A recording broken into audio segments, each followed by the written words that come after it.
सरकार टीवी, मैं देवेंद्र कश्यप। आइए बात करते हैं आशीष जोशी जी। आशीष जी, क्या तैयारियां हैं? चुनाव समर में उतर रहे हैं आप जी। किस विधानसभा से तैयारी है? मेरी तैयारी सागर 41 विधानसभा क्षेत्र से है और हम लोग लगातार तैयारियों में रहते हैं।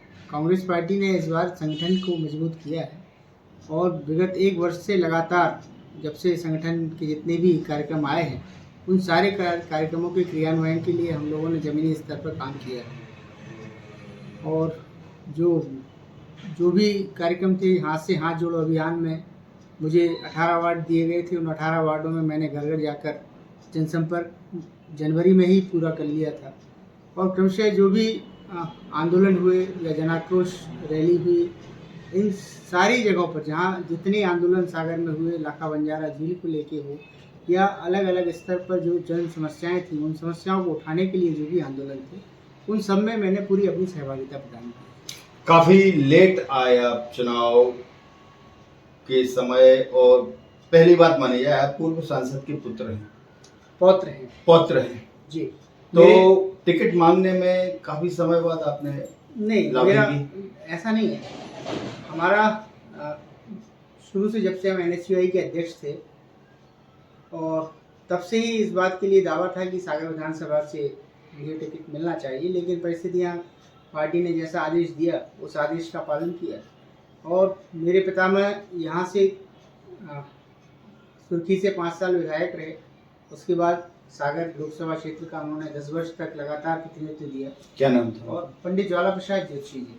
और सागर विधानसभा से वो 1972 से 77 तक विधायक रहे और उसके बाद उनकी परंपरा में उन्होंने अपने उत्तराधिकारी के तौर पे एक बड़े साहित्यकार और सागर विश्वविद्यालय के बाद में कुलपति हुए शिव कुमार श्रीवास्तव जी, उनको उन्होंने टिकट दिलाया।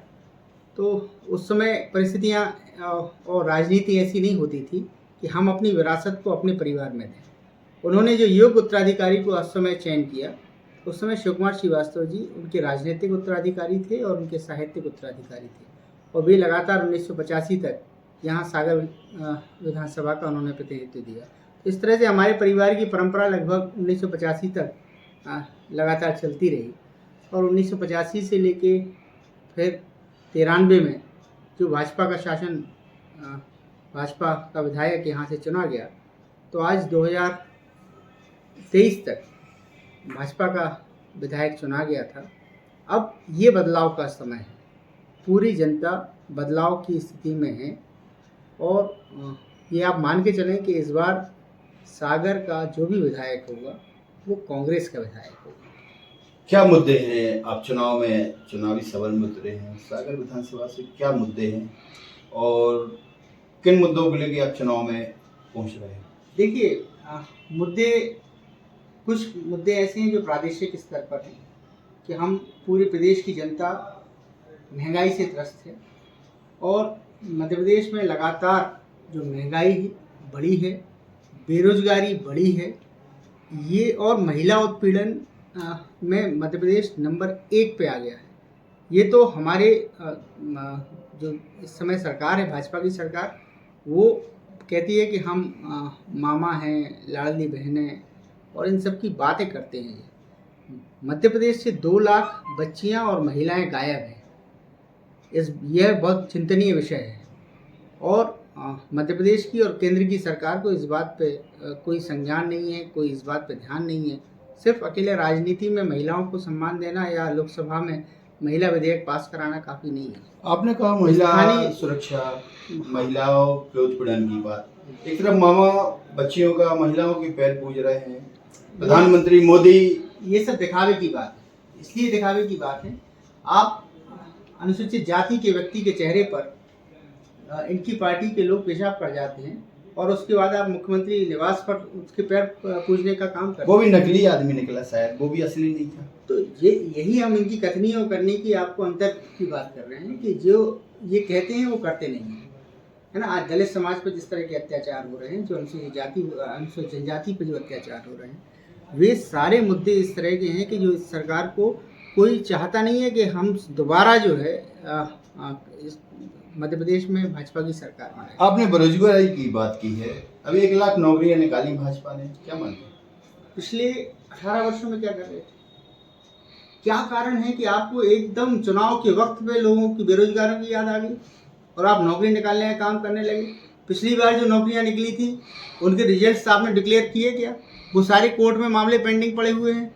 पटवारी की परीक्षा में जिस तरह का घोटाला हुआ था वो अभी तत्कालीन ही है ना, वो हम और आपसे छुपा नहीं है। ये सब इनका दिखाना तो है। 1 लाख नौकरियां भरी गई क्या?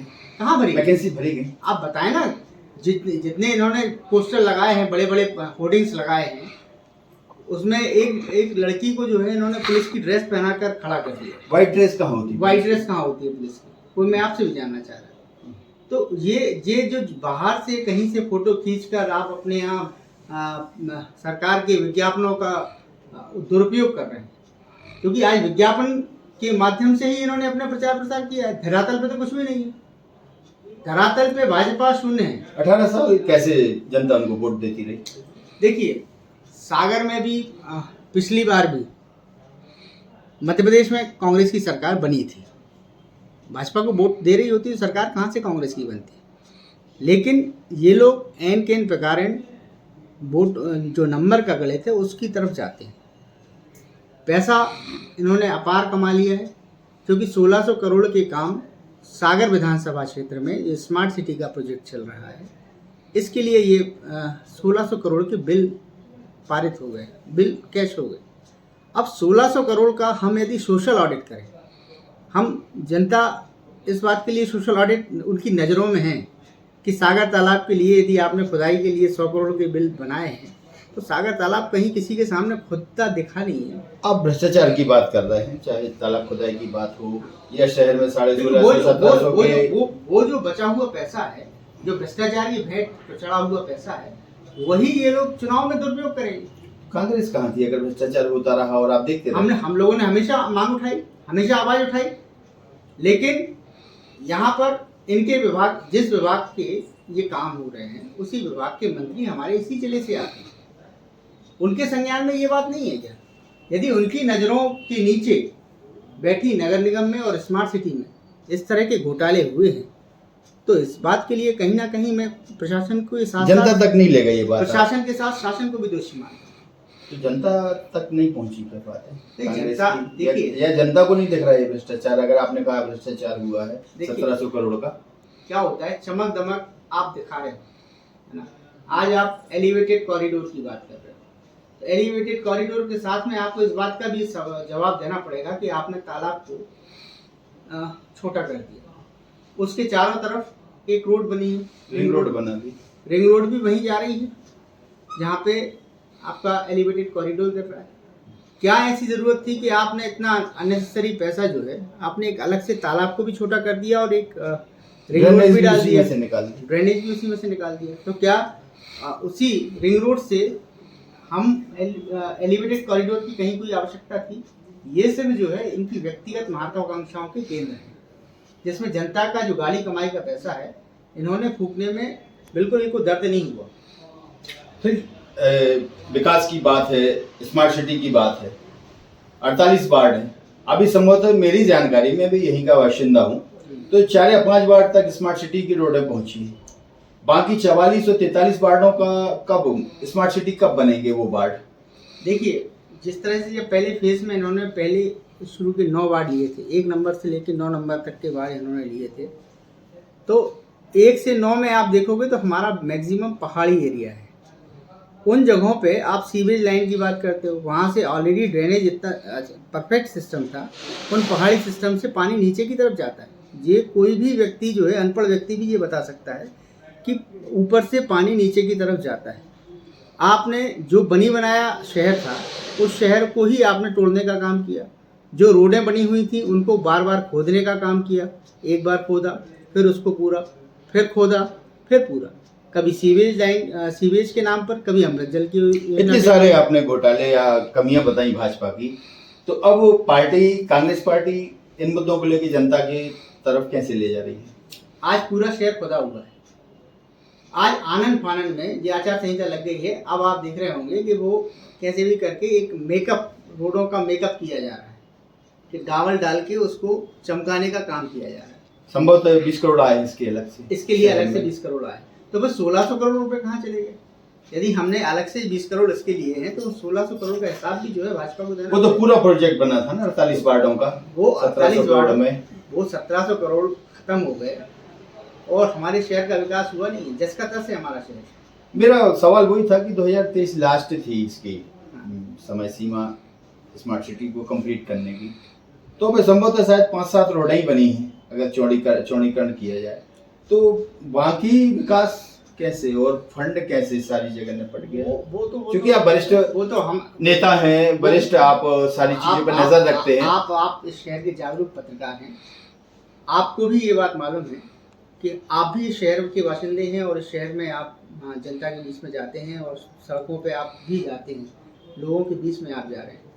तो शहर के अंदर क्या विकास हुआ है, कितना विकास हुआ है, ये हम और आपसे छुपा नहीं है। और क्या मुद्दे हैं? एक पार्क पे जो इन्होंने पैसा खर्च किया, आप तो उनकी बिलिंग निकालो, आरटीआई से आप उन सबकी बिलिंग निकाल लो, कितने का काम हुआ और उसका सोशल ऑडिट करा लो, क्या इतने का काम हुआ है? कांग्रेस कराएगी क्या?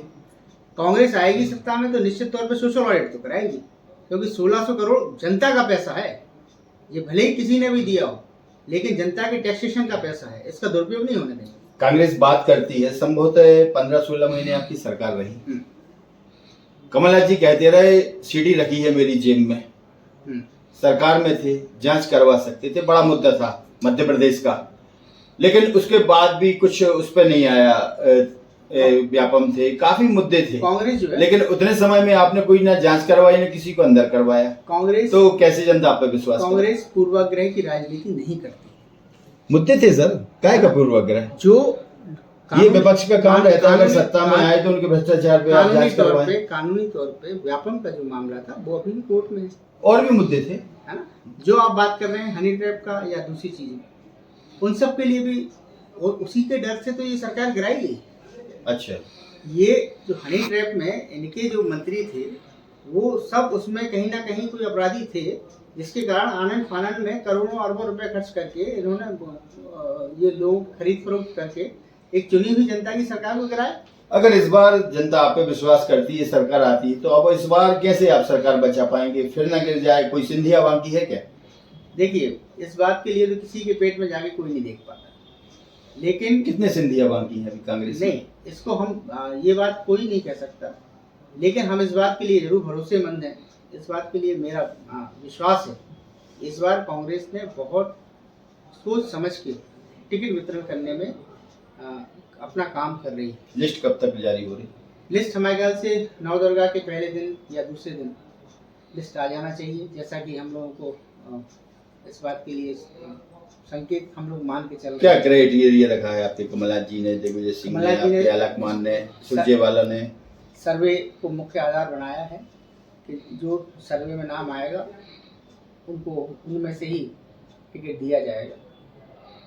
भाजपा ने अपनी लिस्ट जारी कर दी, 4 लिस्ट जारी हो गई है, तो कांग्रेस ऐसा कैसे महामानव ला रही है कि ये अब उनको देख के हम चेहरे देंगे? नहीं, देखिए, पार्टी अपना काम निरंतर करती है, पार्टी पूरे साल भर काम करती है। चेहरा पार्टी का जो भी होगा, पार्टी उसके लिए काम करेगी।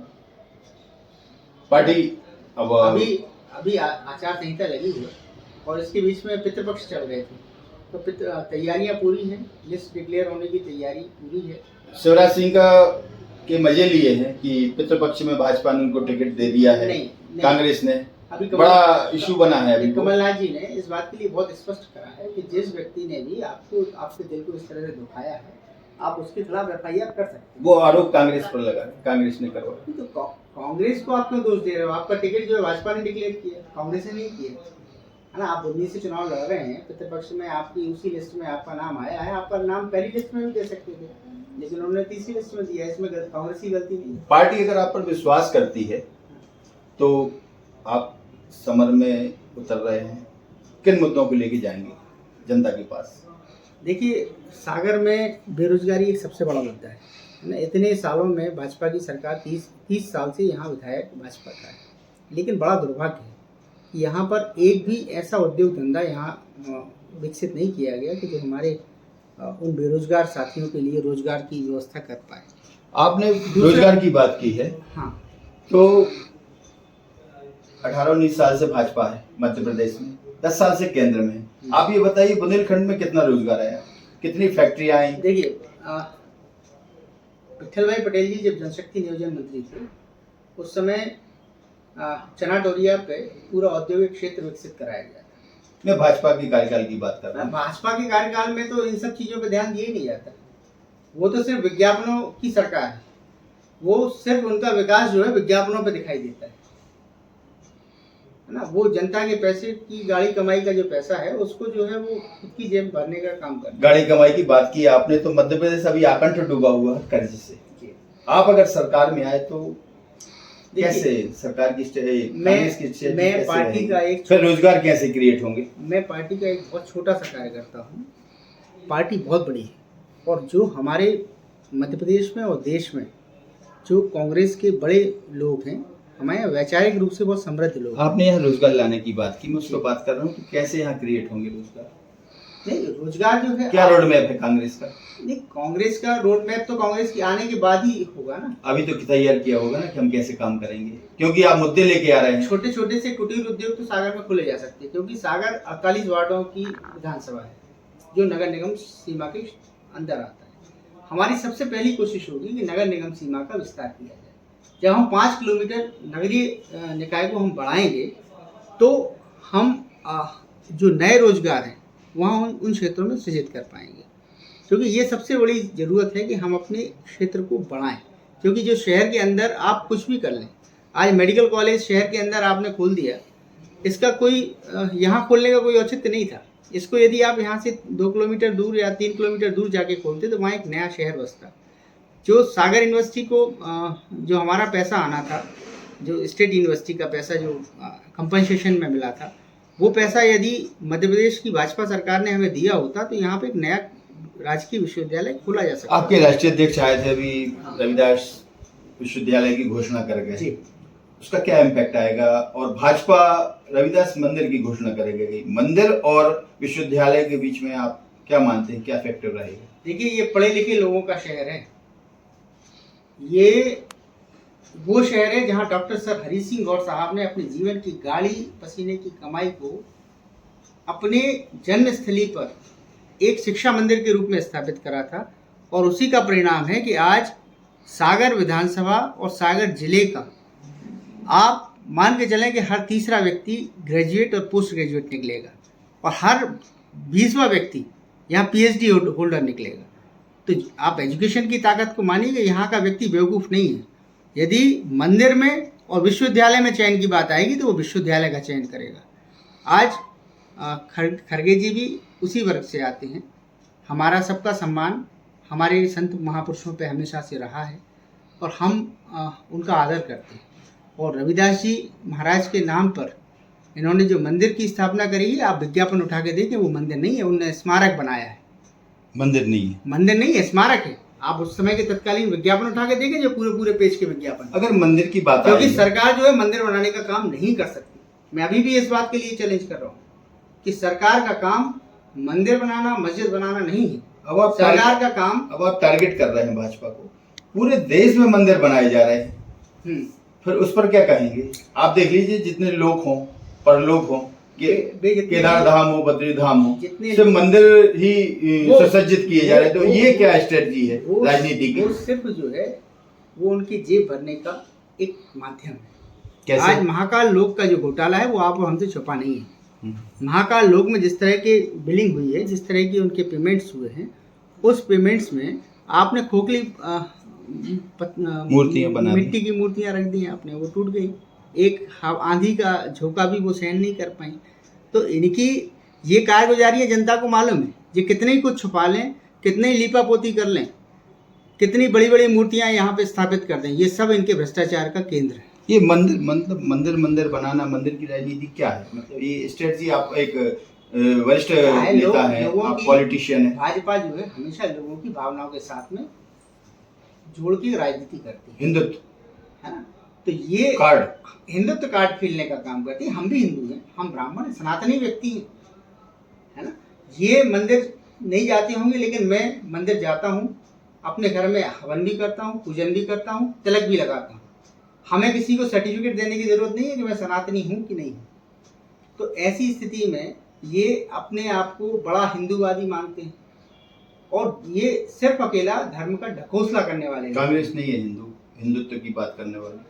कांग्रेस को जरूरत ही नहीं है। कांग्रेस तो इस हिंदुस्तान की उस आबादी का भी सम्मान करती है, उस धर्म का भी सम्मान करती है जिसके 10 लोग हैं। जिसके इस हिंदुस्तान में यदि 10 लोग भी है ना, उसके लिए भी, उस धर्म के प्रति भी कांग्रेस के मन में उतना ही सम्मान है जिसका कि बहुसंख्यक लोगों के धर्म के प्रति है। तो हम सभी धर्मों को संभाव देखने वाले लोग हैं। काफी बातें हुई आपसे, अब आप बताइए टिकट कब आपको मिल रहा है? हाँ, ये तो अभी हमें कहना मुश्किल है, क्योंकि ये तो पार्टी का काम है। पार्टी यदि मुझे योग्य समझती है और सागर विधानसभा से प्रत्याशी बनाती है तो निश्चित तौर पे मैं हमेशा से सेवा करता रहूँ। मेरा परिवार जो है लोगों के बीच में रहा है और जनता की सेवा करने के लिए हम लोगों ने संकल्प लिया है। यदि पार्टी मौका देगी तो एक बार फिर से हम जनता के बीच में जाएंगे। आवाज उठ रही है कि कांग्रेस आ रही है, कांग्रेस आ रही है। कितनी सीटें आएंगी? सरकार बनेगी, निश्चित तौर पर बनेगी, निश्चित होंगी सीटें। देखिए, हमारे राष्ट्रीय, आप 24 घंटे कांग्रेस के लिए काम करते हैं। हमारे नेता राहुल गांधी जी ने 150 प्लस सीटों का दावा किया है। बाकी सीटें क्यों छोड़ रहे हैं? देखिए, लोकतंत्र है। हम लोकतंत्र में ये तो नहीं कहेंगे कि हम 200 से 230 पूरी सीटें लेके आएंगे। जब लोकतंत्र में हम सत्ता और विपक्ष की बात करते हैं, ये सिर्फ कांग्रेस है कि जो अपने विपक्ष का सम्मान करती है। भाजपा विपक्ष को समाप्त करना चाहती है। हम विपक्ष को समाप्त करना नहीं चाहते। हम चाहते हैं कि अच्छा विपक्ष हो जो सत्ता की बुराइयों को रेखांकित कर पाए। लेकिन भाजपा कहती है कि आप, कोई भी व्यक्ति जो हमारे खिलाफ बोल रहा है, जो हमारी बुराई कर रहा है, वो हमारा दुश्मन है। आपने बड़ी बात कही है, विपक्ष का भी सम्मान करते हैं। एक समय काफी नारा चला था भाजपा से कि कांग्रेस मुक्त भारत। आज कांग्रेस ही सबसे ज्यादा भाजपा में पहुंची है, तो कांग्रेस युक्त भाजपा, उस पर क्या कहेंगे? देखिए, ये जो इनकी कथनी और करनी में अंतर है, इनके पास जाके, ये तो एक बड़ी गंगा है, इनके पास जाके सारे पापियों को धोने का एक बड़ा यंत्र लगा हुआ है इनके पास। जो कांग्रेस में भ्रष्टाचारी थे वे भाजपा में जाके सदाचारी हो जाते हैं। तो ये कांग्रेस मुक्त करने की बात कर रहे थे, कांग्रेस मुक्त भारत। आप मतलब लोकतंत्र को खत्म करना चाह रहे हो, इस देश में डिक्टेटरशिप, तानाशाही लाने का काम कर रहे हो। ये लोग लगातार इस बात के लिए कोशिश भी कर रहे हैं। तो ये जनता को समझना पड़ेगा, क्योंकि इस देश की ताकत लोकतंत्र है। और लोकतंत्र जिस दिन खत्म हो गया उस दिन देश को बचाने में मुश्किल हो जाएगा। एक बड़ी लड़ाई है ये लोकतंत्र को बचाने की। आप थे आशीष ज्योतिषी जी। सर, अभी आप सागर की सबसे ऐतिहासिक, मतलब कहना चाहिए सबसे पुरानी स्कूल मोतीलाल स्कूल है, म्यूनिसिपल स्कूल के नाम से जानी जाती है, उसमें कुछ बदलाव किया जा रहा है, क्या है मामला? उसको बदलाव नहीं किया जा रहा, उसको व्यवसायिक परिसर में बदला जा रहा है। जो आसपास के लगभग 6 से 8 वार्ड हैं, उनके बीच में बच्चों को खेलने के लिए एक ही खुला मैदान नहीं है।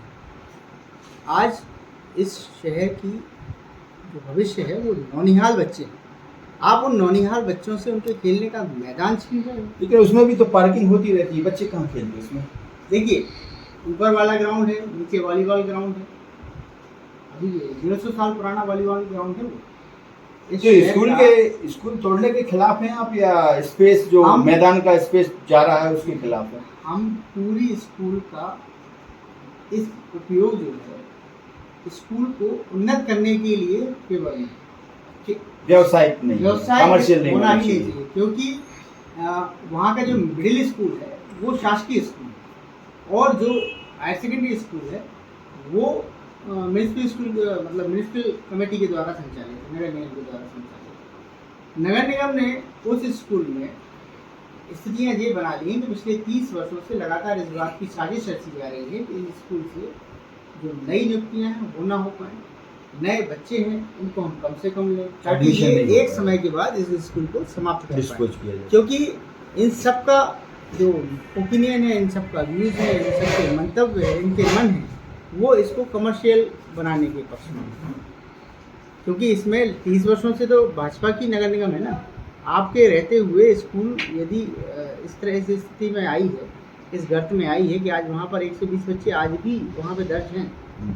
आज जितने प्राइवेट स्कूल्स हैं उन स्कूलों में बच्चे भर्ती हो रहे हैं, लेकिन हम म्यूनिसिपल स्कूल में भर्ती क्यों नहीं करा रहे? क्योंकि आपने उसका स्तर नहीं सुधारा। आप CM राइज बनाने के लिए बात करते थे, आप एक्सीलेंस स्कूल बनाने की बात कर रहे हैं, और एक तरफ आप स्कूल तोड़ने की बात कर रहे हो। और वो स्कूल जो इस शहर की आन बान और शान हुआ करती है। कैसे? वो इसलिए क्योंकि यहाँ पर जो सागर के हमारे पितृपुरुष हैं डॉक्टर सर हरि सिंह गौर, जिनको हम सुबह उठने के बाद सबसे पहले प्रणाम करते हैं, क्योंकि उनके कारण ही जो है हमारा एजुकेशन हुआ है और आज मैं इस स्थिति में खड़ा हो पाया। आज उनका प्राइमरी एजुकेशन उस जगह पर हुआ, क्योंकि ये पुराना रॉबर्टसन कॉलेज था, पुरानी रॉबर्टसन स्कूल थी, है ना। ऊपर की बिल्डिंग अंग्रेजों के समय उस समय का जो ऊपर का स्ट्रक्चर आप देखेंगे तो वही पूरा आधारभूत संरचना आज भी मौजूद है। नीचे का आप स्थान देखेंगे तो वहाँ क्लासरूम और हॉल है, जो लगभग 100 वर्ष से अधिक उस बिल्डिंग को हो गया। कुल मिला के शहरवासियों का लगाव है उससे। नहीं, शहरवासियों के लगाव के अलावा 1942 जो आखिरी आंदोलन था इस देश का, आज़ादी का आखिरी आंदोलन था, उसमें 9 अगस्त 1942 को करो या मरो अंग्रेजों भारत छोड़ो का आंदोलन मुंबई के ग्वालियर टैंक मैदान से आरंभ हुआ था। महात्मा गांधी ने करो या मरो का नारा दिया। और आप विश्वास नहीं मानेंगे कि 10 अगस्त नेक्स्ट डे सागर में म्यूनिसिपल स्कूल से एक बड़ा जुलूस मेरे दादा पंडित ज्वाला प्रसाद जोशी, जो उस समय उस स्कूल के शिक्षक थे, उनके साथी पद्मनाभ तेलंग, रामनाथ पुरोहित जी, ऐसे बड़े बड़े लोगों के द्वारा जो इस क्षेत्र के, इस बुंदेलखंड के, इस मध्य प्रदेश के बड़े स्वाधीनता संग्राम सेनानी थे, उन्होंने उस आंदोलन को उठाया। और जो उस समय तीन बत्ती, जिसका नाम हम तीन बत्ती कहते हैं, वहाँ 3 बत्तियाँ लगी होती थी। तो 3 बत्ती के आगे फर्नीचर बुआ के सामने एक पुराना पोस्ट ऑफिस हुआ करता था। उस पोस्ट ऑफिस को भीड़, क्योंकि जिसमें पूरे स्कूल के बच्चे भी शामिल थे उस जुलूस में, और शिक्षक उसका नेतृत्व कर रहे थे, पुराना पोस्ट ऑफिस जला दिया जाता है। और उसके बाद भीड़ आगे जाती है तो मस्जिद के पास पटेरिया सीट के सामने एक पुराना मोटर स्टैंड हुआ करता था, वहाँ पर एक बड़ी सभा हुई। उस सभा में तीखे भाषण हुए अंग्रेजों के खिलाफ में। उसके बाद ज्वाला प्रसाद जोशी जी को, रामनाथ पुरोहित जी को और पद्मनाभ तेलंग जी को सजाएं हुई। तो ये वो स्थान है जो आज़ादी की लड़ाई से जुड़ा हुआ स्थान है। और मेरे पितामह की, चूँकि तत्कालीन रूप से वहीं से जेल गए थे, इस आज़ादी में उस विद्यालय का बड़ा योगदान रहा है। वो आज़ादी की लड़ाई का एक बड़ा केंद्र था।